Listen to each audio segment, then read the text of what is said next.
Back with another weekend pick five preview. Nick Tammaro here. It's an especially big one. And for that reason, we've got to call in Kentucky's big guns like Kevin Kerstein joining us. Kevin, of course, the publicity director at Churchill Downs, Turfway Park aficionado. I'm sure you're going to be spending plenty of time this weekend in Florence, Kentucky, KK. Yeah, it's a great weekend up in at Turfway Park with the marquee race of our season, Jeff Ruby Stakes Day. And knock on wood, Nick, it looks like it's finally going to be a nice weather day up at Turfway Park. It's been quite the winter that we've had up in Florence, but it looks like a great day for racing on Saturday.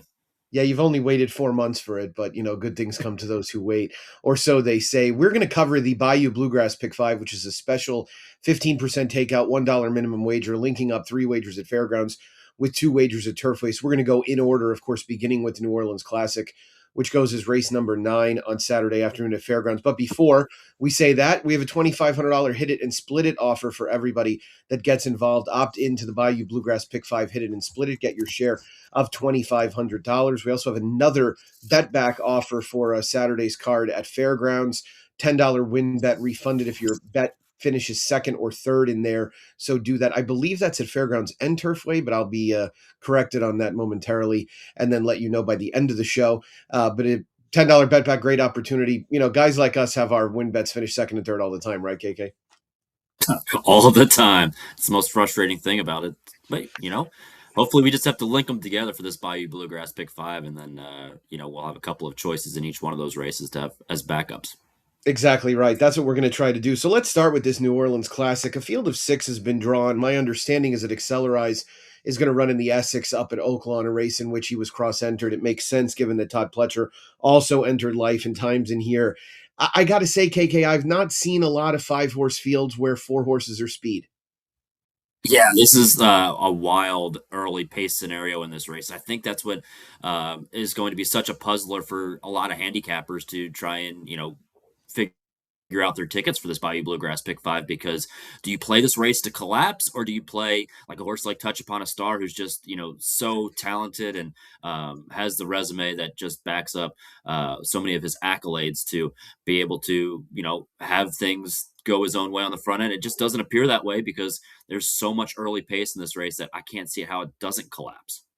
Yeah, let's start with Touch Upon a Star. It's appropriate given that this weekend kicks off the NCAA tournament, and we have a bit of a mid-major, if you will, in Touch Upon a Star, but a horse that has performed well in graded stakes company in the past, including winning this race a year ago. He was a bit of a surprise that day at 6-1, faced the likes of Sierra Leone, who, of course, would go on later in the year to win the Whitney and finish second in the Breeders' Cup Classic. He's not going to surprise anyone in here. He's likely to be the favorite. I guess we'll get the morning line probably today, and I would assume he'll be either the favorite or very close to it. Maybe Life and Times will be relatively short. But, I mean, these numbers recently on Touch Upon a Star are gigantic. And at least, as you alluded to, it feels like he might be able to take a little bit off the pace. But, as is the case with speed horses, he's at his best on the lead.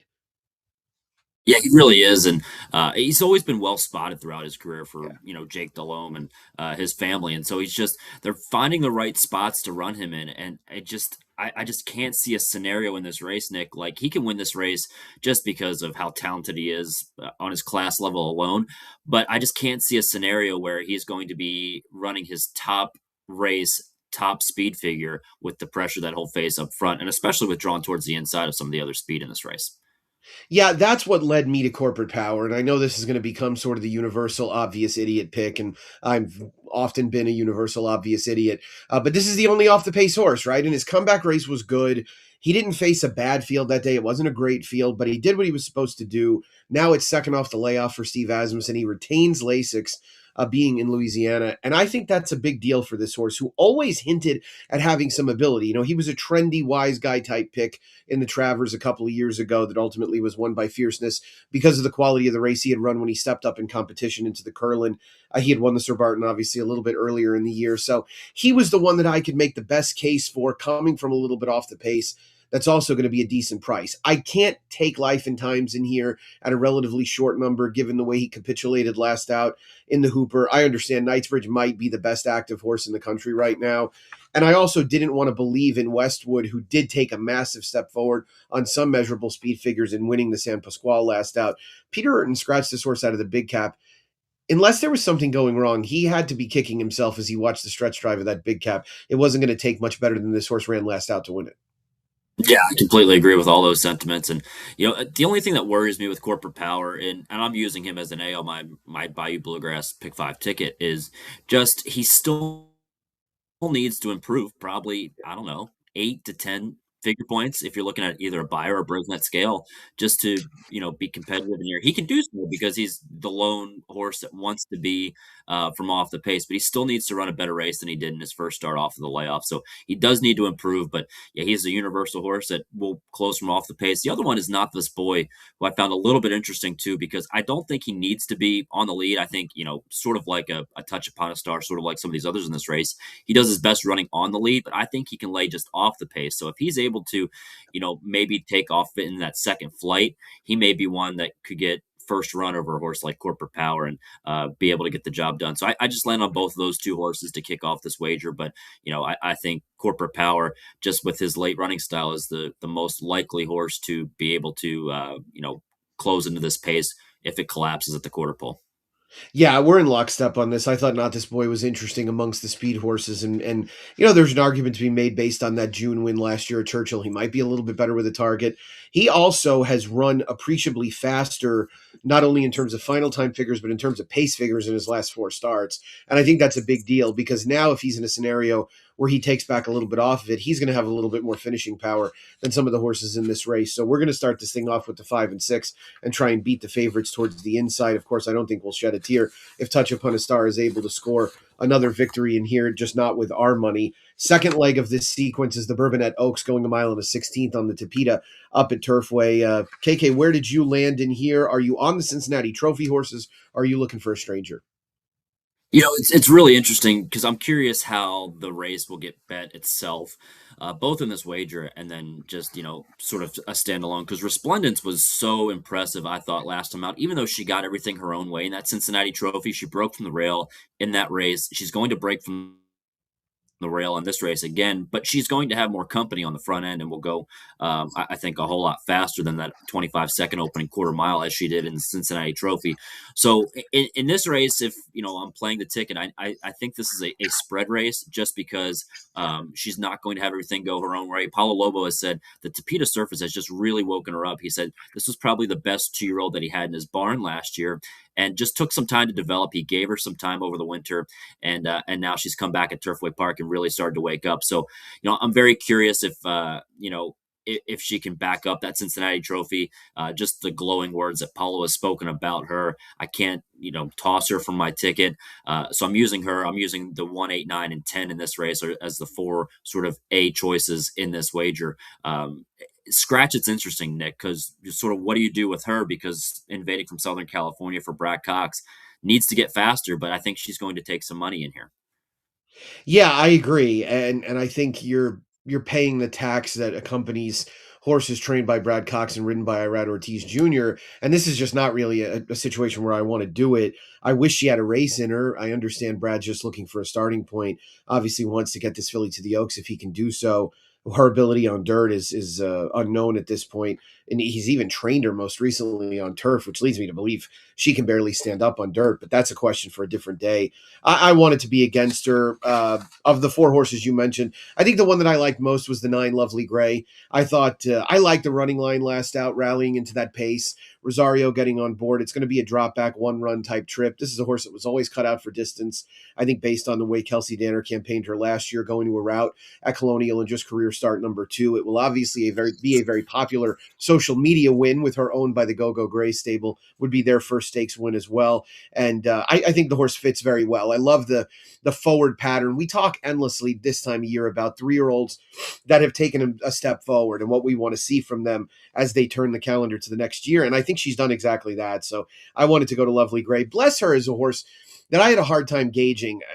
I liked her the day she won at Gulfstream. Graham Motion has very good numbers, turf to synthetic. His numbers off Lasix and stakes races are not great. They're not bad. They're not really Graham-like. They're a little bit lower than normal. But boy, KK, if she runs back to her last, I mean, she's right in the picture here.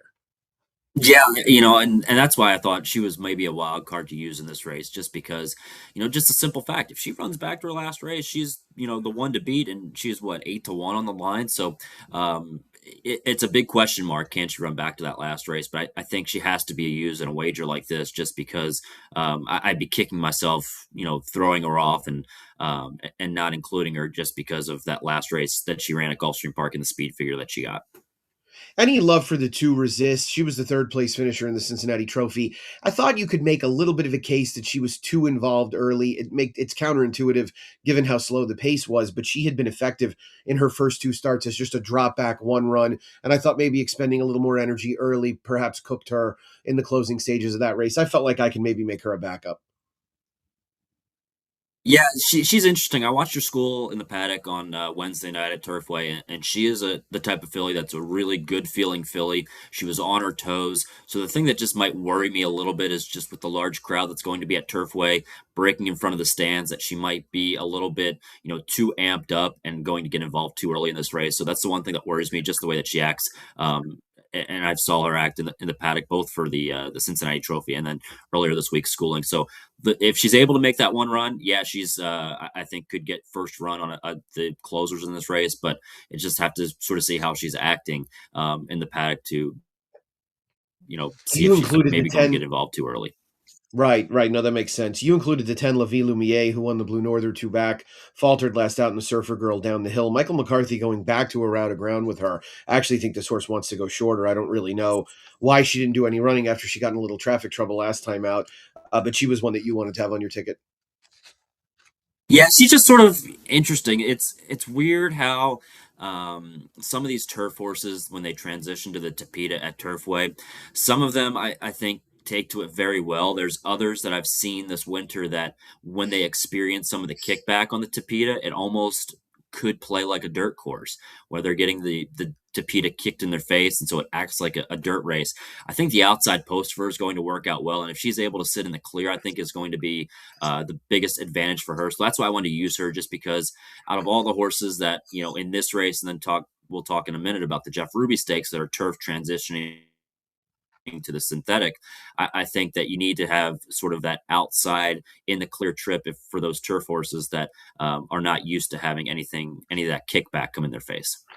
I like it. That's a look at the Bourbonette Oaks. I think we've covered who we want to make sure we include on our Bayou Bluegrass Pick 5. Let's move along to the Fairgrounds Oaks. There was actually one horse cross-entered in the Bourbonette and the Fairgrounds Oaks, so we didn't talk about in the context of the Bourbonette, so we'll at least mention her here. I have no idea where she's running. Do you know where Maximum Offer's running?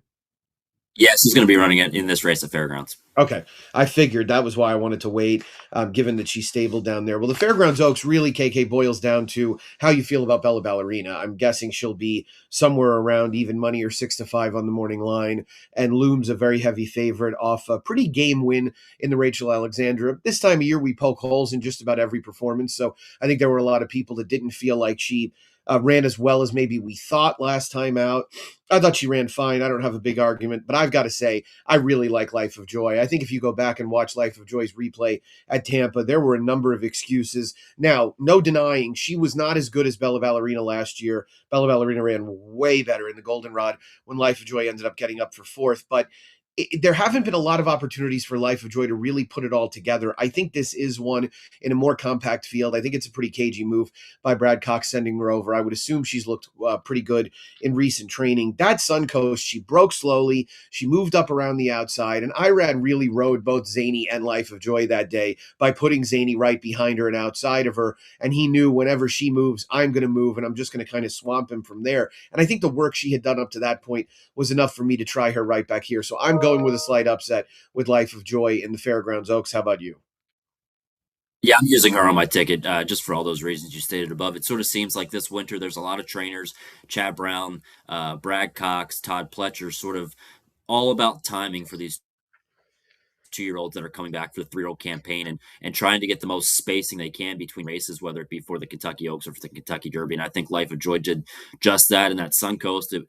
Brad Cox always is sort of one that is looking for the more spacing between races, and she gets that now, going here into this Fairgrounds Oaks and then going into the Kentucky Oaks if she qualifies out of this race. I think she's a definite use. Bella Ballerina and Love Your Neighbor, boy, both of these two horses ran a bang-up race last time out, and standing next to Brendan Walsh at Fairgrounds that day, there was a lot of naysayers after the race on social media, but hearing Brendan's comments of just saying, she did what she needed to do to get a lot out of this race, and that's what I needed for her to do as a filly of this caliber, just because of making her 3-year-old debut, aiming for the Longines Kentucky Oaks as he did with Pretty Mischievous. So everything sort of points to that she needed that race. She was only 80 to 85% fit, is what he was saying. So I think she's aimed for a top effort on Saturday. So that's why I had to use her in my tickets. And if you sort of like her, you have to like love your neighbor a little bit. So I went with the 3 of those horses in this race. But if I'm gambling to win, or if I'm playing sort of the Fairgrounds Oaks to the Louisiana Derby double,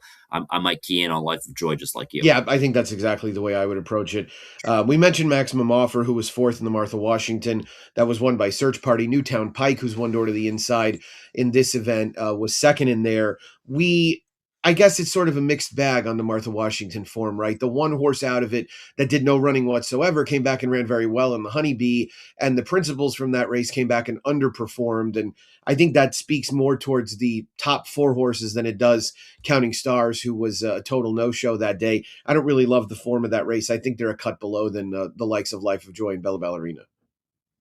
Yeah, completely agree with that. And I'm sort of, that's how I've been gambling both the Derby and the Oaks picture this year. Is these races at Oaklawn have been competitive, but I just feel like in the different circuits that we have on both of the Road to the Kentucky Derby and Road to the Kentucky Oaks, they may just be a cut below some of these others that we're seeing in both Florida and here in the Bayou in New Orleans. I agree. That is a look at the Fairgrounds Oaks. Let's go to the third leg of this fourth leg of the Bayou Bluegrass Pick 5, the Jeff Ruby Stakes at 1.125 on the Tapeta up at Turfway. KK, this is a wide open race. I thought with a lot of contention. I know Stark Contrast was made a 5-2 morning line favorite, but I wanted to go a variety of different directions. And he was a horse that, I would use just for the sake of, I don't want to have a good opinion elsewhere and be beaten by him, but he's no great shakes at 5-2. No, and it's it's interesting with the post for him too, and the sentiments that I was saying a little bit ago, Nick, is just those turf horses that are going to maybe experience some of the kickback on Saturday at Turfway. Maybe they're not going to like that as much. Look, this horse is probably aiming towards the American turf, is what Michael McCarthy said. He said that with Endlessly, though, for the Ammermans who won this race 2 years ago. And we saw what happened there, is running 9th in the Kentucky Derby. But this is the type of horse where I don't know if he's going to have the best trip in this race. And so at a short price, it's hard for me to back him. Can he win on Class Alone? Sure. He has this little bit of a layoff after he was dealing with a foot issue out in California, was going to run against Greenwich Village and Medici. Medici we'll see in this race, and is trained up to the Jeff Ruby Stakes. So I just don't see an early pace scenario that's going to benefit him breaking from the 11 post in this race.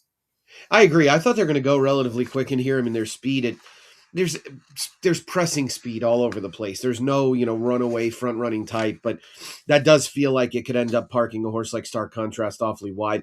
I thought Medici, who you mentioned, ran very well last out in the Pasadena. I'm not sure exactly how the trip works out for him, because it seems like he is at his best when he's able to dictate terms to everybody else. I like the 8 Chaos Agent. I thought this horse ran extreme. We're going to actually watch Medici's replay from last time out in the Pasadena when he was tagged right on the wire by Greenwich Village. And this was a really rough beat if you bet on Medici at 7-1. Not that I know anybody who did something like that, including the person making expert picks for Twin Spires on Santa Anita. So it's a good reminder that we're all should be humble in this game. But, Mirko Tammaro gave this horse a very good ride. I feel like Mirko, like a lot of these European riders, of course, Mirko spent a lot of time in Japan. They're very good on the front end. And, one of the things they're great at is rationing the speed and really holding on until the last gasp. And that was the case with Medici. This race is completely falling apart and he's still fighting. I thought he ran well. I'm not sure how much he wants an additional furlong. I think that's probably my big worry. Yeah, I get that. And that could be a concern. The one thing that, I hate handicapping trainers, because I really just want to try and focus in and blinkers on the horses and what they've done in their previous starts. But Richard Mandella sending this horse on a plane from Southern California really speaks volumes, because as we know, Richard Mandella, he doesn't do that all too often. And so this horse got to Turfway Park the other day, and I was very surprised. I was almost thinking, oh, what's he going to do? Will he end up sending him? And this horse was on the plane. So it just speaks volumes to have, Richard Mandella send this horse to Turfway Park for this race. I get it. There's a lot of early speed in this race, but I'm playing sort of this race and sort of early on in the card at Turfway for speed to be good. It was good early on Wednesday's card when the sun comes out and the track gets a little bit warm. It plays speedy, and so that's what sort of things are going to look like on Saturday with the temperatures and the forecast. So I think even though he'll experience some more pressure on the lead than he did last time out, he could be an interesting horse to use, and hopefully the price could stay right. It also feels like with the type of pace horses in here, you could see everybody watch him go and say, ah, all right, we'll sit. Right, because there's no confirmed front runner. Baytown Dreamer seems to have been reinvented as more of a stalking type. He was a horse that showed a lot of speed earlier in his career, but he's been comfortable rating a little bit off of it in his recent starts, and I would imagine they'll use the same tactics here. If he goes out on a mission like he did when he ran up the track behind Full Effort last year at Keeneland, then it's a different story, and then Medici's probably in big trouble. But I don't really know if it's going to necessarily play out that way. I was bringing up Chaos Agent before. This is a horse that I like. He also doesn't have to be that far off the pace. He was within range of a really strong pace on debut at Gulfstream and got the job done for Josie Carroll. Now a second-time starter for Pin Oak Stud, son of Independence Hall, that they paid real money for, shelling out $350,000 for a first-crop son of Independence Hall, who was just a $10,000 stallion at that point in time. I felt like this horse was one maybe with a little bit of upside. KK, you give him any chance? It's interesting. This was the last horse, Nick, to get into the Jeff Ruby Stakes. So this race perennially overfills every single year. And usually the horses that don't get in this race end up in the Rushway Stakes earlier on in the card at a mile and a 16th. A reason why Lock, Stock, and Pharaoh went to the Virginia Derby last week, because Tommy Drury believed that he was not going to get in this race with his earnings. This race ended up only getting 12 horses in this race. And Josie Carroll was and Pin Oak was sort of going back and forth. Were they going to get relegated to the Rushway? I think they really wanted to run in this race, and they ended up getting in. So if this horse can back up that win last time out, yeah, he's very dangerous in this spot. It's just a question of if he can do so. Yeah, I mean, we've said on here, we said prior to the Battaglia, no two synthetics play the same. So assuming that a horse liking the Tapeta down at Gulfstream means they'll like it at Turfway is a fool's errand. But he's a horse, I think, with at least with some upside, who ran a pretty fast race on debut and looked good doing it. Speaking of horses that are going to be backed at the windows, let's talk about the two Full Effort, who's been second in both local preps on the road to the Jeff Ruby Stakes. You know, I feel like this horse now, he's been overexposed already. Now he's going to get IRAD, and he's going to get bet even more. I don't know if he'll be favored. I believe Star Contrast will be favored. This horse is going to be an awfully short price for one that really, KK, two races in a row, has just come up short. He's had no real excuse. I'm beginning to wonder if he's got a little camera shyness. That could be the case, but I do think hearing from the Brad Cox team that, in the John Battaglia and even before in the Leonidas Stakes, that they just wanted him to be a little bit more closer and into the race, and he just wasn't able to do so. And as we, look at the replay of the John Battaglia Memorial last time out, the horse sort of just took back and made that one run. And so I'm wondering if he will be more into the race with IRAD aboard him and, sort of get first run on some of the other closers in this race. And that's the type of trip that the Cox team is looking for with him. I get it. There's reservations because of the short price. He was exposed in both of those races, finishing second. But I just think he might get a different type of trip in the John Battaglia on Saturday, or on the Jeff Ruby Stakes on Saturday. Yeah, I think that's fair. I mean, I don't think all in all it was a bad effort. I just wish he had gotten the job done, because he sure was supposed to. And there were horses that came from off the pace that really ran just about as well as he did. And Maximus Prime was, roughly 45 times his price. So I don't blame anybody. I still maintain that this horse looks like a light version of Final Gambit. He's probably not a light version. He's a better version of Final Gambit up to this point. But then Final Gambit did put in that big run last year to win the Jeff Ruby Stakes. What about Turf Star on the rail? This horse's comeback race was weak. I really didn't think he ran poorly in the Breeders' Cup last year. Graham Motion's going to add blinkers. John Velasquez is going to get on board. This feels like the horse that you look down after the race and say, how didn't I use him at 12-1? Yeah, that could be the same scenario. As we know, Graham Motion has done well in the Jeff Ruby Stakes, winning with Animal Kingdom several years ago now. It feels like, just yesterday when you look back at Animal Kingdom, but it's been quite the amount of years since he's done so. But this horse adding blinkers, breaking from the rail, I think that could help him. The worry for me again is just with these turf horses, if they experience some kickback, how's he going to take to it on the synthetic surface? But if he's able to take to it, he's able to get up into the race more than we saw in the last couple of starts. He could be dangerous, and the price might be right at double-digit odds. I agree. Who are you going to end up using in here? I just went the 2-6. I went full effort at Medici. I'll probably, if I'm playing the AB ticket, I'll use some backups. I'll use Turf Star as a backup in this race. I'll use Stark Contrast as a B in this race as well. I don't want to get beat by a horse like Stark Contrast with the type of stakes performances that he's had under his belt. It's just tough to elevate him to an A in my mind at a short price. I agree with that. I think that's a good look at the Jeff Ruby Stakes. Well, let's close out this Bayou Bluegrass Pick 5 with the TwinSpires.com Louisiana Derby, a grade 2 for $1 million at a mile and 3/16 on the Fairgrounds main track. And we can start our conversation, KK, with the Risen Star runner-up number 3, Chip Honcho, who is now making his fourth start of the Fairgrounds meet. He won the Gun Runner, finished fourth in the Lecomte, second in the Risen Star, and now bids for Louisiana Derby glory. And it doesn't take a keen eye to find that this horse is probably going to be loose on the lead. Yeah, he is, and he's just sort of overachieved, I think, from so many people's expectations for him so far in his young career. And winning the Gun Runner Stakes, he has those accolades, but he finished a credible fourth, I thought, in the Lecomte. And then, with Louis getting aboard first time out in the Fasig-Tipton Risen Star in his last start, man, he really gave Paladin all he could handle in that Risen Star. And so he's loose in this race, Nick. It's just, is he going to be able to handle this stretch out to the mile and 3/16? I think is a little bit of a question mark, but yeah, he's going to have everything his own way, sort of just as he did last time. And I think that'll obviously make him very dangerous. I also don't think there's a horse the caliber of Paladin that's going to be running at him late. There is a stablemate of Paladins running here, though, in the 9 Emerging Market, as we watch the replay of the Risen Star. Emerging Market was a horse that we talked extensively about on the Weekend Rewind here. And then I talked quite a bit about to Marshall Graham when we recapped kind of the first half of Derby point season. This was a really game effort on debut. A horse that was expected to run well, bet down to 3-1 in the face of Power Shift, who was bet down even heavier because of some of the work he had been doing in the mornings in South Florida. I thought that was a really good effort, KK. I expect him to run better with a little bit of experience. I don't know if he'll quite get to that level speed figure wise, but you would anticipate he'll only get better with the race behind him. He feels like a bit of an all or nothing, right? He could win this race. He could be a decent third. He could be a bad sixth.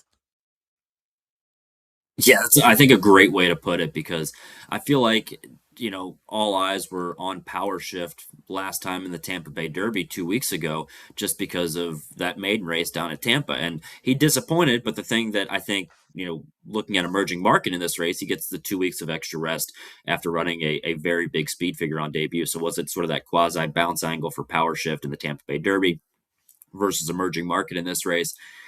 Just overall, Nick, this Louisiana Derby field, I don't know if it's, the most stellar field in the world. I do think there's several of these horses in this race that could make noise on the first Saturday in May and be contenders. But I don't know if he's going to have any world beaters to beat in this race. There's some wild cards in here, like the Golden Tempos of the world, like Pavlovian, who we'll talk about in a minute. But, I think this is a solid start for Emerging Market to test winners for the first time in this Louisiana Derby. He could win this race, but he could also disappoint as well. And I'd hate to look back on my tickets and not use a horse that ran so big on debut, had that very big speed figure, and then just sort of toss him from contention in this race. Yeah, I agree. I think the connections had to be thrilled with the way this field came up. I mean, there was no really heavy lurking out there. The horse, I guess, that has consistently run the best outside of Chip Honcho in Louisiana this winter has been Golden Tempo, who won the Lecomte. We saw him just now in the replay running third in the Risen Star. Cherie DeVaux's going to add the blinkers. I think they clearly want this horse to be a little bit closer early. He's kind of a drop all the way out, one run type. And unless you get a big pace to run at, that strategy is just not going to work. He's bred top and bottom to run all day. I do think he shows some characteristics of a horse that might be more of a one run type. And that generally works for shorter distances. Using Golden Tempo? I am, and that's why I'm sort of reserved on him, because you're right. It does look like this horse could be a one run type of horse. just watching when we saw that Fasig tipped and Risen Star last time out, he ran a little bit in spots in this race, and so that's why I think the blinkers, is one of those angles where I'm just going to try and trust Cherie and try and trust Jose Ortiz that they can get him into the race, and if he's not, the type of horse that just needs to show that one sustained run that he's able to have more of a punch, and Cherie has said he has more of a powerful kick than he's been able to show in some of these starts just because of the way how far out of the race he was. It worked in the Lecomte, did not work last time out. So if he's up in the race a little bit more and has more of that powerful kick, I'd hate to look back and not use this horse, but he does need to get faster to compete with a couple of the horses in this race. But if he's able to, get into the race more, I think is going to be a definite horse to use on your tickets. Yeah, with a more narrow deficit, I think he could definitely make noise. You mentioned Pavlovian, who won the Sunland Derby last time out in pretty game fashion, getting up right on the wire over Express Kid, who was coming in off a win in the Springboard Mile at Remington. That was Pavlovian's first start outside of Southern California. He'll now ship, obviously, to Louisiana. Doug O'Neill, a guy who's not afraid to ship, and also a two-time Kentucky Derby winner as well. I didn't think Pavlovian was the most ridiculous horse, and the good thing for him is he's going to be relatively close, so he might be waiting in that group of horses to grab the baton if Chip Honcho proves he can't stay this trip. Yeah, that's exactly my thoughts in using him as he's going to be able to get first run. And look, the Sunland Derby is what it is, right? It's a race where on the road to the Kentucky Derby, only worth 20 points to the winner because it's sort of like, okay, even though it's been successful with horses like Mind That Bird to come on and win the Kentucky Derby, it's where they sort of need to prove themselves in a championship series race to see if they're the real deal. And so even though it wasn't the strongest field, this horse just keeps improving, I feel like, as the distances get longer. Was the Sunland Derby his Kentucky Derby? There's a very, big possibility that that could be it. But if this horse continues to take another step forward for Doug O'Neill, I feel like he's going to be the price that I want to sort of lean on in this sequence that may be able to make some noise. Again, it's one of those. I'm just hoping that he can improve just a little bit off of the Sunland Derby, and this field is a more, accomplished than the Sunland Derby field, but it's not the biggest step up is in my eyes. Yep, I think that's all fair. We saw in the replay just now, and Edmund Maldonado was all in with 5/16 to go, and the horse kept on grinding, which I think is a good sign. He also seems to have reacted very favorably to the addition of blinkers. He was sharper early. The pace in there was solid. He fought on the whole way. I think it was a good effort, all in all, and I've got a lot of respect for Doug O'Neill. He's having an excellent winter as well, which speaks to why you want to use this horse, I think. There are two Brad Cox recent maiden winners in this field, in Autobahn and Easterly, both of whom are owned by a partnership that includes Windstar Farm and China Horse Club. I think actually they have identical ownership now that I look. I guess of the two, I thought Easterly was a little bit better. I'm not sure if it matters all that much. I don't really think either are good enough. Yeah, I completely agree. And sort of the angle that I was going on with both of these horses is look, all credit to Edgar Zayas, who rode Easterly in his last two starts and retaining the mount and coming into New Orleans for this race. Edgar's a very, talented rider, I think, in South Florida. He could probably cut it with the best of them if he gets the right mounts on a bigger circuit year Moving to sexy round. New But York. yeah, and it's going to be a big test for him up there, and I think it's a great move for his career. But wouldn't Brad put Irad on this horse if he thinks that this horse is sort of a real deal Derby prospect instead of sending Irad to Turfway Park to ride full effort in the Jeff Ruby Stakes? So that's the sort of angle I went with. That is Irad ends up at Turfway to ride full effort, and Edgar retains the mount on this horse. And I mean, I think both of these horses, even the connections would admit, they're the kind of horses that they're hoping one runs second so they can get in the field, right? I mean, they want as many Derby horses as possible. Their best Derby aspirant at this point is class president. So, if they've got a little strength in numbers, they're willing to take it. The last one I wanted to ask you about is Blacksmith, who ships in for Bob Baffert. This is a horse that began his career in a race that got a really big speed figure that nobody backed up in their next starts whatsoever. But he's been kind of in and out of form, finally put it all together last time out to break his maiden. I didn't love his workout, his most recent workout in Southern California, but in Bob, you have to trust to a great extent. If he's putting this horse on the plane, he thinks he's worthy of doing so. This is another one that's a bit of a question mark, right?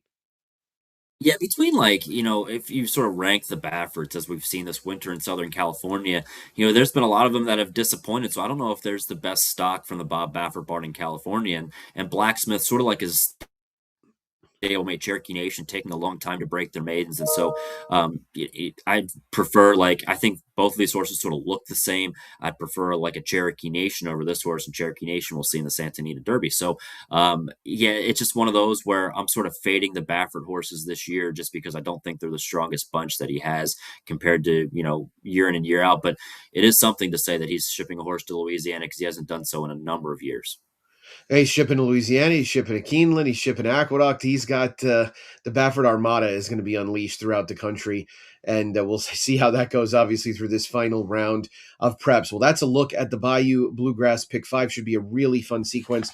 Again, begins at 5:04 Eastern Time with race 9 at Fairgrounds, the New Orleans Classic, and includes 5 races from Turfway and Fairgrounds. KK, you will be on site at Turfway, of course, taking in the augury that is Jeff Ruby Stakes Day. It's an outstanding card, a 12 race program with a number of stakes, including the Grade 3 Kentucky Cup Classic. So everybody needs to hit on at Horse Racing KK for some of those opinions.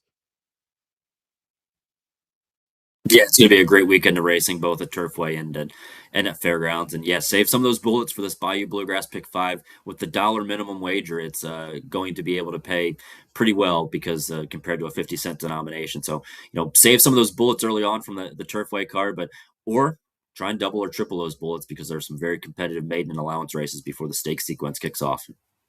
Yeah, and the dollar minimum, I would remind people, I see people say, oh, higher minimums are bad for the little guy. No, higher minimums are actually good for the little guy. Find a friend, split the ticket. That's what you need to do when it's a higher minimum, because there is not as much participation from some of the groups you want to avoid in that kind of sequence. I wanted to amend what I said earlier on the bet back. It covers races 11 and 12 at Fairgrounds and Turfway. So $10 bet back on races 11 and 12 at Fairgrounds and Turfway on Saturday afternoon. Again, we have the $2,500 hit it and split it a promotion available on Saturday as well. KK and I will have a bet share ticket that we will work out. You can buy into on Saturday afternoon for that Bayou Bluegrass Pick 5. Probably get that posted a little bit after scratches, but somewhere around, I would say, roughly 2:30, 3 o'clock Eastern Time on Saturday. It's not like here I'll be doing anything, so we might as well sit down and put our heads together on a Pick 5 ticket. Well, that is it for this edition of the Pick 5 preview show. We'll be back at it next week for sure. KK, thanks so much. Good luck this weekend. Absolutely. Thanks, Nick. Good luck to everybody. Yes, absolutely. Enjoyed having KK on board as usual. Looking forward to seeing him in Louisville in 5 weeks, which is going to creep up on us pretty quickly. That's it for us. For KK, Nick here. Until next time, best of luck.